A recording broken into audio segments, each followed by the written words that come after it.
What's going on YouTube? Welcome in, I am LuboATM and welcome to another Shrine discussion here on the channel. If you've not watched these videos before, it's where I talk through all the perks on the Shrine and I let you know what to spend all of your hard-earned shards on. It's a bit of a weird Shrine this week, some sort of middle-of-the-road perks across the board, but we'll talk through them one by one and we'll see what they do and what they synergize with. So, first perk on the Shrine is a Trickster Teachable, which is No Way Out. So after hooking a survivor for the first time, No Way Out gains a token. Once the exit gates have been powered, No Way Out activates. So as always here, I'll go through what it is at tier 3 rather than what it says here, because it's always usually a little bit different. So when the survivor interacts with an exit switch, you receive a loud noise notification and the entity blocks both exit gates for 12 seconds. You receive an additional 12 seconds per token you possess, and you get tokens by hooking survivors throughout the trial up to a maximum of 60 seconds. So if you hook everyone in the trial once, you can basically block the exit gates for 72 seconds. So this is just a kind of your standard end game perk. Will synergize well with virtually any end game perk like Noed, Blood Warden, the next perk on the shrine, which is Rancor. Again, this is another one. It's kind of one of the ones that you're, unless you're putting it in an end game build, I don't know why people would out of their way go to use this on a regular day to day, unless you're doing like a kind of fun or a meme build, because by putting this on, you're accepting the fact that you're not going to kill people throughout the trial, and you're going to be reliant on something stopping people leaving so you can snowball and get kills at the end game. For me, when I set up killer builds or set up any sort of build on this, unless I said I'm doing a meme one, I always go with the perks that will help me out in trial. So perks that will help me minimize chases, perks that will potentially take resources away, perks that will get me aggression, so that I don't get to that point. I mean, it's a decent safety net, but I can't see this being very useful in builds that aren't built around endgame, if that makes sense. So that would be No Way Out. The next one is Rancor. So Rancor is a spirit teachable. So basically what Rancor will do is every time a generator is completed, the order of your obsession will be revealed for 5 seconds. All others will be revealed for 3 seconds. So similar in core mechanic, a bit to bitter murmur a little bit there. And then once all generators are completed, your obsession becomes exposed, and you're granted the ability to kill your obsession, so you can basically mori your obsession even if it's never been hooked. So again, this is another really kind of predominantly an end game perk that gives you the ability to kill your obsession, which is pairs well with your No Way Outs, your Noeds, your Blood Wardens, all that sort of stuff. But also gives you the added aura reading when generators are completed, which especially if you're playing like Spirit or other high mobility killers like Blight, Wraith, Hellbilly. If you get people's auras when gens are completed, you can kind of quickly make it over to them and engage in a chase. So this gives you like a little bit of in-game value as well as your end-game value, which I think makes this probably more beneficial all round than No Way Out, for example. Again, I just think this is one. It's more of a fun perk, like if you keep your obsession alive and you get to down them and mori them in the end game, it's mainly for a little bit of fun. It's one of those things that I just think it's a kind of middle of the road perk. Like you would have it in a specific build. You wouldn't just slap this on in a build and kind of go, oh well, this will get me value, that sort of thing. You would need to have other perks around this to make it more viable, if that makes sense. The first survivor perk on the shrine this week is Fast Track. So this is a Yun Jin teachable. Whenever another survivor is hooked, you gain 1 token. You consume all the tokens after a great skill check. Each token consumed will grant you 1% bonus progression for great skill checks when repaired. So that 1 token becomes 3 at tier 3. So basically, every time someone's hooked, you get 3 tokens on Fast Track. Because of the other survivors, they can be hooked 3 times each. You can get a maximum of 27 tokens. And if you have great skill check, you consume all your tokens and you get X amount of percentage increased speed.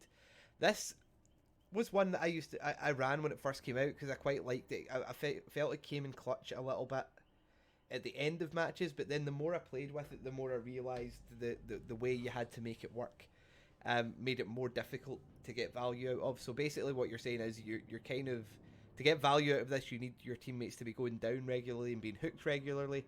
If you're conserving your stacks to use it in clutch, then it means you're actively going out your way to not get great skill checks while you're working on gens. And even at that, if a generator takes 80 seconds to complete, if you consume the maximum amount of tokens, all it does is, takes 20 seconds off of that generator time. And if there's only like yourself or maybe 2 people left in the trial, it's not a deal breaker. You know what I mean? So I think it's a good fun perk. So if you've got like, I don't know, if you get challenges in the tome, for example, that's repair X amount of gens, then yeah, you can slap this on with like prove thyself or whatever, just to help you potentially do gens a little bit faster. But again, I just think this is a bit middle of the road. It's not overly strong, it's not overly weak, it doesn't really give you a great amount of bonus in trial, but it is one of those ones that it will get you some sort of benefit, so I suppose there is that. And the final perk on the shrine this week, which I'm hopefully not going to spend a lot of time talking for. If anyone has watched me on Twitch or my other videos on the channel here, you'll know my feelings on this perk. So it's the Nia teachable Urban Evasion. So increases your crouching movement speed by 100% at tier 3. So you crouch walk at double speed. This is probably one of the most commonly used perks by new players. I certainly know when I started playing Dead by Daylight, I was advised to get this perk because it helps with stealth. But the amount of people that use this perk incorrectly is absolutely mind-numbing, to the point where it has now become a meme. You know what I mean? Like that's when you know a perk is bad in Dead by Daylight, when it's generated its own meme. You know what I mean? It's people use it when they're new to the game, or even sometimes more experienced people use it to crouch walk around the map to get to objectives or to hide and things like that. And it's really not, it's not beneficial. You're taking up more of your time and being a hindrance to your team more than you're being a help. Don't get me wrong, there are times where this perk comes in useful. Like Urban Evasion is a very good counter to a few different killers like Twins, Hag and Pyramid Head. So for example, you can crouch walk through Hag traps and the Pyramid Head, I'm just going to call it the goop on the floor, and you can crouch watch around Victor to not, trigger traps or alert Victor's killer instinct and things like that. So there is some benefits that you can get from faster crouch walking against those specific killers, but there's so little killers you get a counterplay for. Putting on a day-to-day build would be bad. The other time to use this, I would say, is use it in line with the way you would use Fixated, which is a way to maintain a higher bit of distance in chase if you're trying to recover your exhaustion back faster. So for example, if you're up against a Huntress, for example, and you're looping around a tile that they can throw a hatchet over, you can, while the Huntress is wound up and has slower movement speed, you can like Urban Evade round the loop to avoid the hatchet sort of thing. But again, it's very situational when you would get benefit out of it. I would just out and out say don't run this perk. If you're a new player, don't become reliant on this perk, and work on your strength and chase, and work on your what would be classed as your boldness points in trials. So not like running away and hiding every time you hear a terror radius, or not Urban Evading away into a corner when someone's being chased nearby you, or something like that. It's just not. I think it promotes people to play in a stealthy hide and seek manner, which I know kind of was the Dead by Daylight MO back when it kind of first came out, but the game has dramatically evolved since then. And if you're not able to be good in chase, then you're never really going to improve in this game. So I don't think Urban Evasion is actually beneficial for you unless you would know you're going up against a specific killer, which you have no way of knowing. So yeah, that's about it.